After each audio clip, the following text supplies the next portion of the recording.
Hello everyone, and welcome back to Totally Broken Opinions. Today, it's a solo opinion. This is going to be a review on Terminator Zero, the new Netflix animated anime thing based on the Terminator series. I wasn't originally going to do this, and then I kind of watched it. And whilst I don't have a lot to say about it, because I'm coming into this as someone who's only watched the first Terminator movie and kind of half watching it, half not, kind of when I was watching it.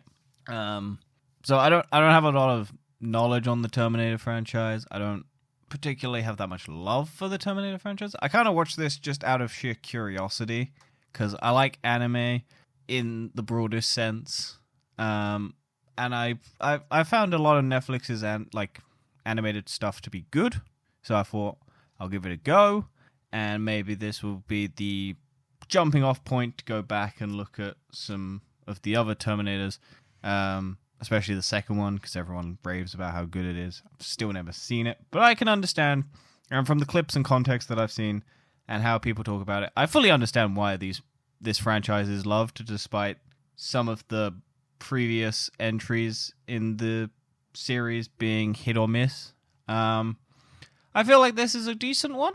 As far as I'm aware, I enjoyed this. As far as I'm aware. But yeah, it's an interesting one because, to be honest, I didn't know what was going to happen throughout it. I could kind of piece together through what was happening, the context clues, and just base knowledge of what I've kind of gathered from the Terminator movies and people talking about them and all of this stuff. So I kind of had an inkling of what the main plotline is. I know there's going to be obviously a Terminator. I didn't expect there to be two Terminators. One that is completely irrelevant to the plot, but is the kicking off point. Oh, by the way, full spoilers for this. So if you haven't watched it, I recommend, if you like Terminator, you might like this. You might hate it. Honestly, I don't know. This is just coming from the perspective of someone who's not super fussed about the Terminator franchise, but has wanted to like it. Like, I've just never taken the time out of my day to go and watch Terminator 2 and all the other ones. I've kind of just seen clips and people discuss them and stuff like that, because I am interested in, like, cinema and, like, discussion on that. And that they come up a lot. So, yeah. So we'll start with what the main crux of this is they basically, as from what I can gather from most Terminators, is they have to go back in time, and Skynet sends a Terminator back, and humanity sends a human back. And throughout the course of this, I was like, okay. So they're just doing the same thing over and over again. That's fine. But this time, we've got the character Malcolm Lee, who I don't know, because I don't know anything about Terminator. Because this is set in Japan. So we've got Malcolm Lee, who is a scientist who's created this AI, which has free, is one AI, but has free personality, how do you describe it? Like, free spectral, appearances, but they're all the one thing, but they don't act any different. Which, I was a little bit disappointed in that. I thought, they'd have different personalities, or at least different logic systems. But there is an explanation for it, and it's basically that they are all the same thing. But it's based on the name, because it's called Kokoro, which I don't remember what the specific things. I think one of them was heart and stuff. Maybe I'll be able to find it if I quickly. But that's voiced by Rosario Dawson, who does a very good job. And so it's basically right. So yeah. So it's something about the heart, mind, wisdom, aspiration, essence, attention, sincerity, and sensibility. At least that's the quick overview on Google and stuff like that. So take it with a grain of salt. AI is taking over everything, and mostly wrong. But so it's an artificial intelligence system, and she's basically humanity. Well, at least Japan's last hope, because America's already basically going to launch nukes against Russia and all of this thing, from what I can gather of the timeline, in 1997. So this guy has basically, it's revealed, has come back from the future to basically live with the knowledge of that, to then create this artificial intelligence to hopefully show that there is a path where humans and robots can live together, and that's not the end of the world where Skynet basically kills everyone. And I did like that reveal. I assumed he was just, like, I kind of figured he was from the future just based on the fact that he's got visions of the stuff that happens. But maybe that's just because it's not heavily explained. It's kind of like, oh yeah, he kind of sees glimpses of the future and he has all this knowledge. So as the show goes on, you kind of piece together that he might be from the future. And yeah, so I kind of like that. I did kind of pick the Mizaki, the house assistant carer type person. Most likely going to be a robot or like an android. Because you can't, like, I think it was the moment she cut her hand and she's kind of staring into the mirror and she's bleeding, and you kind of go, oh, I thought that would be the reveal. I didn't think it would take them as long as it did to reveal that she's a robot. But I guess you wanted to keep building the reveal. And yeah. So we have, I don't remember what her name is. I watched this recently. Was it Aiko? Was that the kid's name? Oh, I don't remember. I think Aiko is the lady. The lady who's Aiko's voice actor is in what's it? Yeah. So the main voice actress is, who's also from the future, who is apparently the mom of the Malcolm guy, which I didn't expect that. It was only in the last episode that it kind of pieced together. I thought she was just going to be like a resistance person. I didn't expect her to be the mother of the guy. So that was an interesting twist.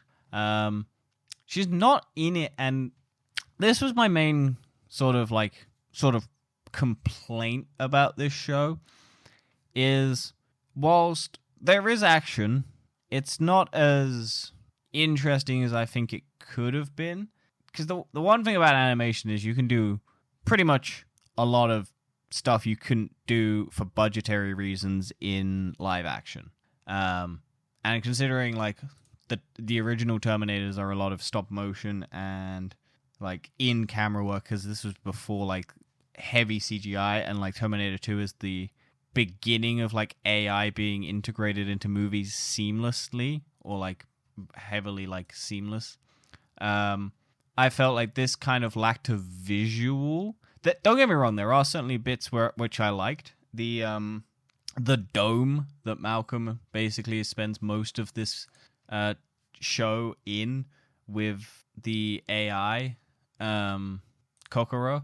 That has some cool visual elements to it. But I found that the actual action of the thing, there wasn't too much of interest. It was basically a Terminator who walks a lot of the time and has an Assassin's Creed, like, shoots bolts out of his wrist, basically, or shoots a bunch, and maybe does the occasional punch.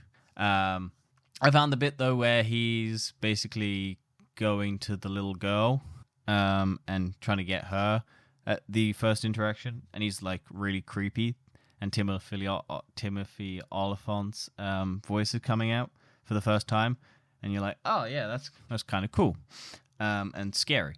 And so I liked that, but yeah, I think just the main action of it wasn't super compelling. I did like the end bit where the swarm of the little robot guys who are controlled by the big AI, who are protecting the Japan area, that like the Terminator doing his final stand, being ripped apart and all of that, interesting. But again, not super visually. I feel like there's just not that much dynamic in it. Like anime tends to be very heavily stylized, heavily like fluidic, I guess is a word. Like it has like a nice, whereas this kind of just felt static a lot of the time. And I get that it's a stylistic choice. I'm sure that was the point. So I don't want to harp onto it about that too much, because it's with animation it is always intentional, like heavily intentional each frame, because it's all drawn. There's no real like it has to be done with an intention, and that's just how anime is. So again, maybe for me personally, not my style of anime that I find visually that interesting. Like Castlevania, I think has a very similar art style. Maybe I think it's made. It might not be. I don't think it is. But I feel like there's some similarities between the Castlevania TV show and this in terms of like the face designs and like the way that it works. But this had, I feel like, a bit more CGI in it. Like there's a lot of like 3D model work, like 3D anime stylization to it, which again I liked. I mean, there were some moments where I was like, oh, that's kind of cool. I think that fight at the end where I think the robot is being torn apart is like 3D assets. Some of the building designs is very nice. But yeah, the main story I found, it's about why humanity should be why humanity deserves to keep going when even humans can't justify their own existence, because they realize their own internal flaws, and they can't justify like, oh yeah, we are like destructive, like we do just destroy everything. And I think the resolution where I got a little confused, because I don't, maybe this is just me, but I found that the conclusion was a bit muddled for me, because it's basically two separate story beats at the same time going on. Is the dad's trying to prove humanity is good, and the Terminator, it's revealed, has come back because the guy's son, who's very hostile towards robots, is the guy who brokered a deal between Skynet and humanity, which I didn't realize. So I was like, okay. And that kid's meant to be the one who shuts down the Kokoro, or like help destroy it in that moment, which I thought didn't happen. I thought it was Skynet and Kokoro team up to create maybe a new thing. Also, can people in the comments who are big Terminator fans, is this something that's mentioned in the movies that like Japan has their own AI around that time that comes in? Because I'd like to know if this is a nice addition, or if people were like, no, I don't like this. Because I think it's a pretty cool one. Like, I think the idea that different countries had their own AIs at the same time, and Skynet was just the one that went, what's the word? Like, the singularity, had the singularity where it realized humanity was bad. Or like, it became sentient, basically. And then on the other side of the world, Japan has one, maybe England has one, and you could do like all of these cool stories where like different continents and different countries and all of this stuff had an idea. Maybe it wouldn't work. Maybe it would muddy the timeline. But I've heard the Terminator timeline is already muddy, and this show kind of has like a sort of explanation of that, and it's like you go back into, because it's all time travel stuff. It's all the same time travel nonsense. You go back in time, and your time becomes your future, and you would have had to already have been there because you can't create a paradox, basically. So it would all have to basically sync to create no paradoxes or no new timelines, which would then erase the timeline that you would be on would still continue, but there would be another timeline where you continued on. And so I don't know if I don't know if I understood it correctly, but it seemed to be that they basically wanted to create a scenario that hadn't happened yet based on the timeline of what had already happening, and they don't know what's going to happen because they basically just left it up to the robot to decide, or the AI to decide what happens, but it already kind of happened. I don't know. I got a little bit lost. Doesn't mean it's a bad show. It just means I'm dumb. So yeah. But yeah, I think overall I did enjoy this. I think the voice acting, the kids, hit or missed for me. I think some sounded like adults, some sounded like kids. I found some of the kids more annoying than others. The son was a bit of an annoying brat because he kind of the older son. The other son I found was like the more like the better kid. Like I think it was like that younger kid, then the girl, and then the older one.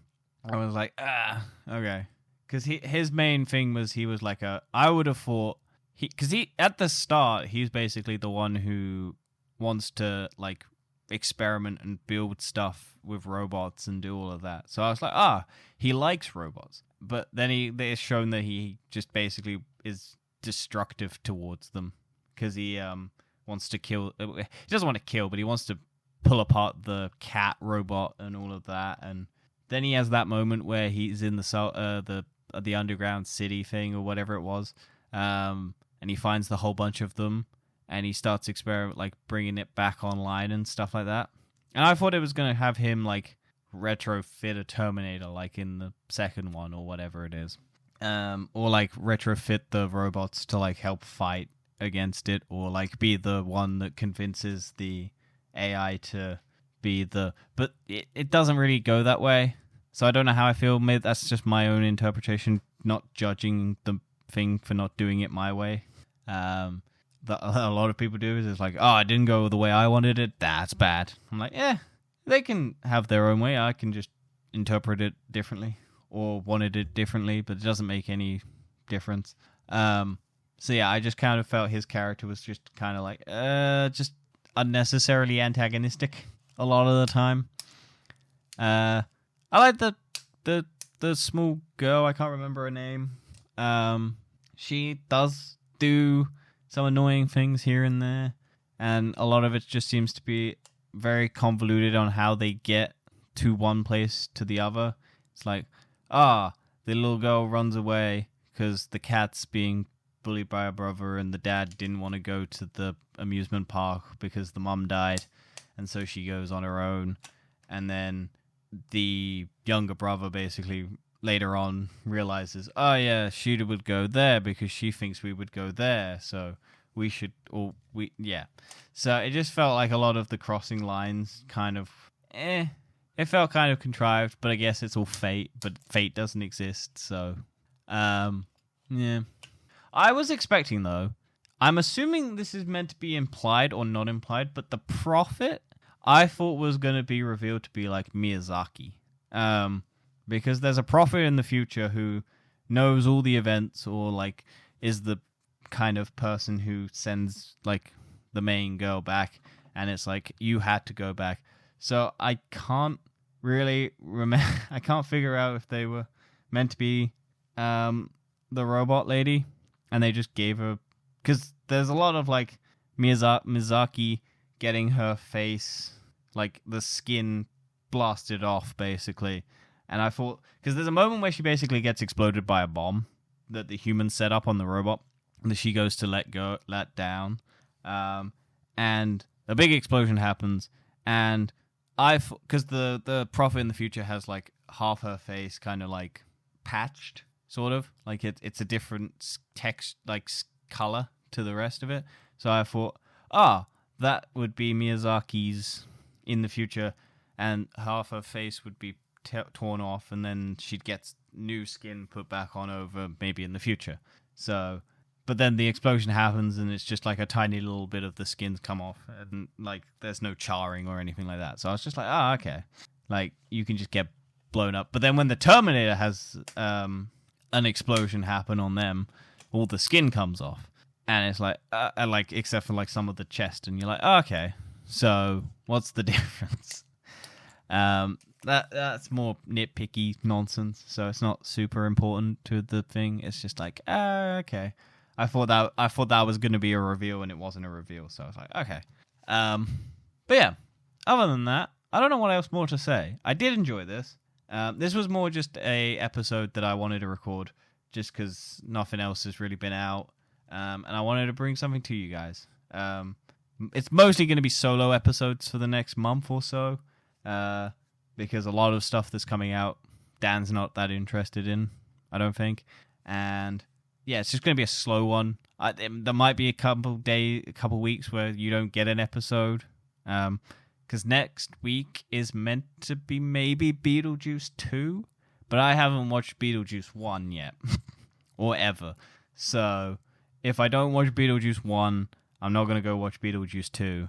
The only reason I wanted to go watch Beetlejuice 2 was because I was going to plan on watching Beetlejuice 1, but my TV's broken again, because I had it break a couple months ago, and it's now broken again, so I'm getting that fixed. So if I wanted to kind of watch it on my big screen, so I might not watch Beetlejuice, and I might not watch Beetlejuice 2, so we might have a week off. We might come up with something else. I don't know, but...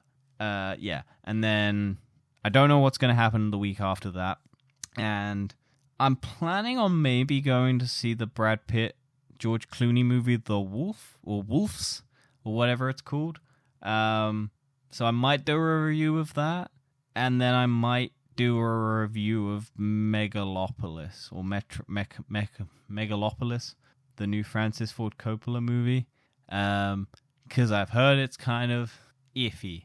And I like iffy movies. I like some can be the best movie ever, some can be the worst movie ever. And I haven't seen a lot of it.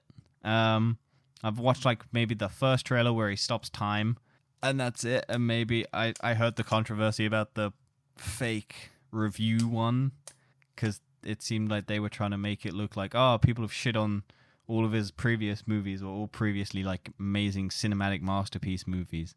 And then this, because a lot of the reviews have been kind of mixed, so it's like, people didn't understand it at the time, but now once the things happened, people go, it's amazing, and I'm like, okay. But yeah, so I don't know, but that's kind of the plan, and then after that it should be October. Seems to have a lot of stuff like Lord of the Rings, Joker, there's the new not Terminator, Lara Croft animated Netflix thing, and then Venom 3. So October, pretty packed. September, hit or miss. I don't know. It could have some content, it might not. It depends on what I'm available, what Dan's availability, if we change things. I'm going to be taking a weekend in like the middle of September away, so I might not have time to record an episode from that week. We'll see. September might be a bit dead, is all I'm warning people. But yeah, thank you for listening. I hope you enjoyed, even if it was a bit rambly. But yeah, let me know in the comments, people who love the Terminator franchise, people who hate the Terminator franchise. Just let me know what you thought of this.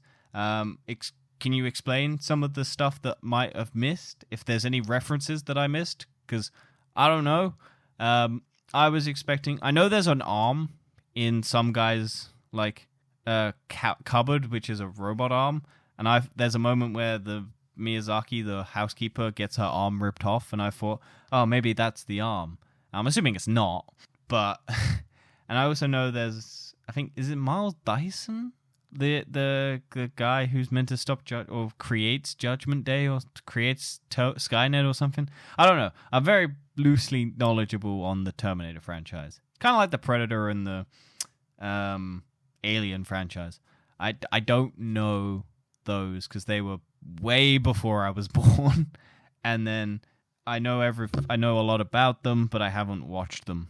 Is the thing. I've watched Prey. And I've watched the first Terminator, and that's it from those franchises. So, but I've looked at review content and stuff like that praises them, and I'm like, okay, I can see why people like this, and I will eventually watch them. But at the moment, I want to watch new stuff because I'm not super like determined to watch these classics. I know about them, and I will get around to them, but it isn't my priority at the moment. So I apologize if that pisses people off. I'm like, But yeah, like, comment, subscribe, share this with people, get them to hate us, get them to like us. Yeah, I hope you have a good day, and I'll see you next time, whenever that may be. Bye-bye.